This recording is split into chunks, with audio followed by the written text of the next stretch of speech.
Hello, my name is Betty Mae Jackson. I'm now 75 years old, but when I was 17, I was 17 when the Civil War started, and at that time, my mother was just a housewife. She didn't do much. She just cooked and cleaned and fed us. And my father was a medical officer, so with that, I was able to be more active with the community, caring for more people. And at this time when the war started, my older brother, who was 19, was drafted along with many of the other young men.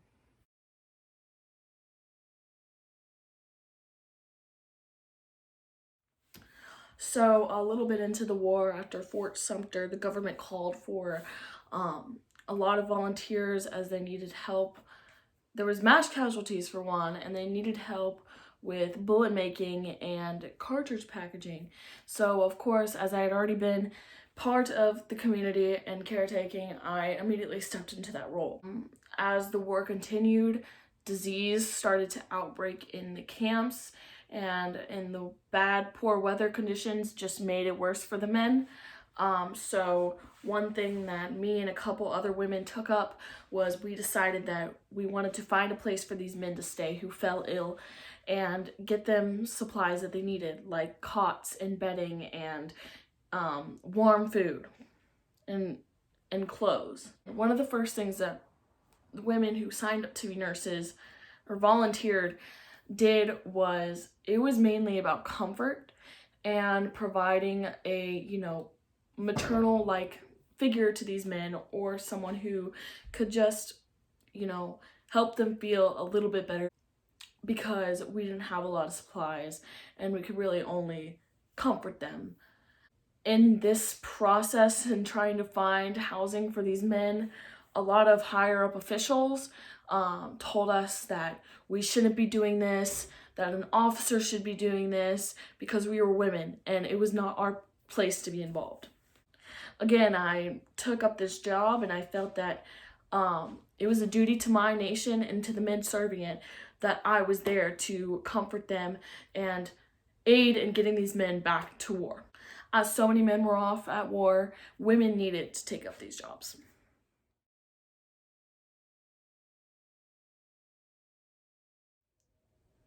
So at the beginning of these so-called hospitals, what we could really do was house the soldiers. We couldn't nurse them. In this period, we were extremely understaffed. We had no surgeons, no medical supplies. The best we could do was feed the men, cut their hair, bathe them, and try to make them feel better, because most of the men that had came into us had contracted disease in the camps, diseases like measles and typhoid fever, and we had no way of getting them into us. The government did not want us to be in function, so they did not help us in getting supplies. They told officers not to send men to us. So what I would do is I would take my carriage along with some other brave women, and we would go to the camps and pick up the soldiers in need, or pick them up from the train stations or anywhere that we could find someone who needed help. Another position that we had in these hospitals were ladies, and they were volunteer women from the community who would come and, pick a couple soldiers that they decided they wanted to spend their time with, help them out, and make sure they were, having shifts, staying overnight, keeping up with these men and making sure they were okay.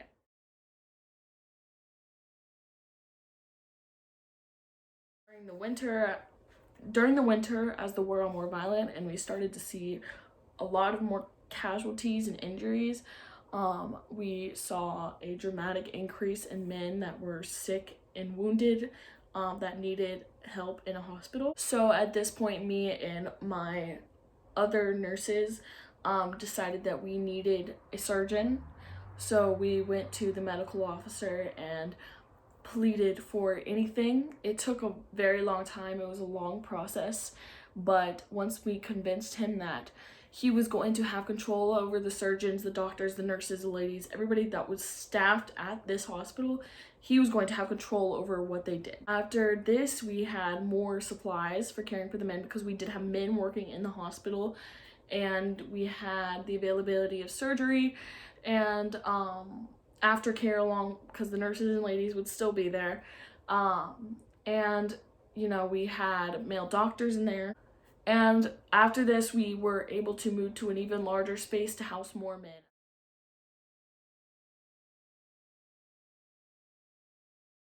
So some of the problems that hindered medical advancements were that throughout the war there were blockades, so there would be a huge medical supply shortages in hospitals across the nation. So we would have to really make sure that we can make accommodations. So a lot of ways that this information spread was through surgeons communicating in newspapers and through the radio. So we were able to figure out more ways to more medical technologies. We had to find new ways to conserve lives as more people were dying than ever before. So one of the main things that we used in our hospital and out on the field, that other doctors used out on the field, was amputation. It was like the primary solution for men with injuries or infections. And at the beginning of the war, doctors really were valued for their speed of amputation. Like they would amputate in like 16 seconds and that would be it. That would be all the surgical care that the men had. Weren't really valuing themselves on cleanliness or precision because we didn't really understand the idea of infections, and we really thought that pain was the healing of the body and that any infection came from a miasma or something disgusting in the air. One of the main things that we did along with amputation was called hemostasis, which is where we would basically stop the blood flow. And some technologies that we used to do this were ligatures and tourniquets. As these would stop the men from bleeding out, we're putting pressure, somehow a method to put pressure on arteries, major arteries that would cause bleeding. However, this wasn't the best solution because sometimes the ligatures would be left on too long, they'd be reused. So soldiers would get horrible infections deep into their bone, deep into their muscle. And there would be a lot of clotting and hemorrhaging, and so we saw a lot of death from secondary hemorrhages and really deep infections. After surgery, we started to use splints. So we'd hold the legs up by a splint, and this would prevent further bleeding and it would immobilize the limbs. Another huge medical advancement during this time was anesthesia. We began to use chloroform. It allowed for more complex and longer procedures, and it alleviated the pain of the men, which prevented things like surgical shock and the need for quick surgeries. Along with this, there was the beginning of understanding of bacteriology, because disease was the most common killer in this time period. Things like typhoid and measles were killing off thousands of men at a time, infecting whole hospitals. We did not know about anesthetic, although we do now. So we used, which I look back now and I realize is absolutely horrifying, we used sea sponges and would dip them in the same water to clean off surgical areas. However, we did begin using rubber gloves towards the end of the Civil War.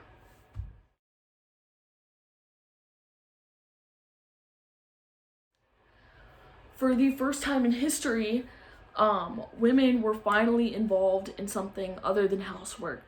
So it was a huge step in women's liberation. I mean, although everything we did as nurses was administered under a male doctor or officer, women felt that they were finally providing for themselves and not relying on a man, especially because a lot of them lost their husbands and brothers and fathers. We saw a lot better relationships between nurses and surgeons and doctors because the doctors loved the relationships between the nurses, ladies, and the soldiers, the injured soldiers, because we did provide this maternal care that they wouldn't have otherwise.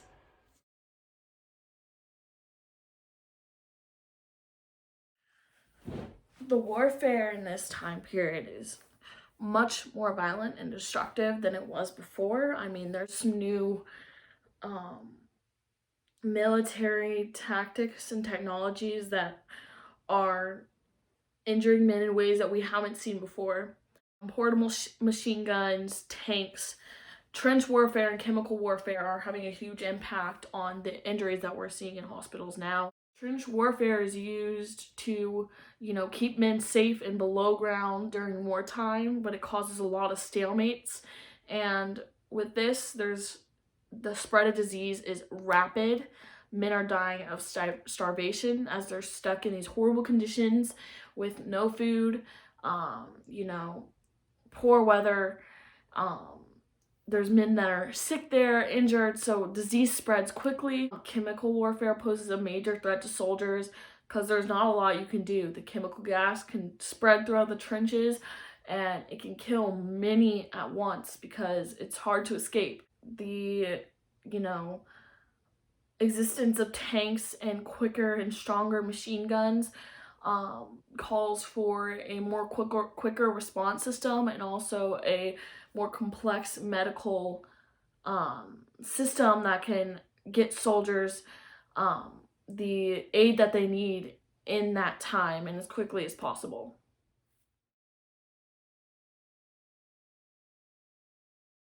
Yeah.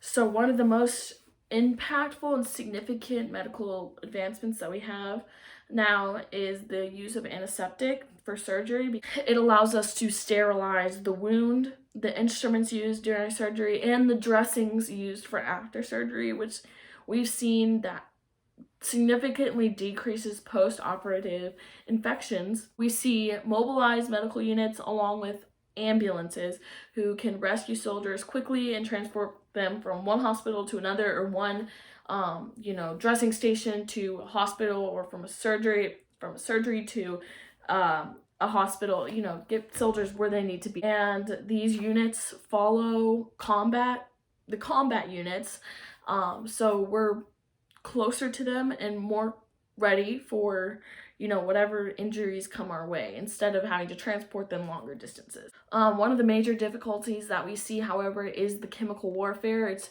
very hard to nurse as there's not a lot of things we can do, not a lot of solutions. We're really supposed to make sure that they're getting their food, their water, they're resting, they're getting oxygen, but that's like the best we can offer right now.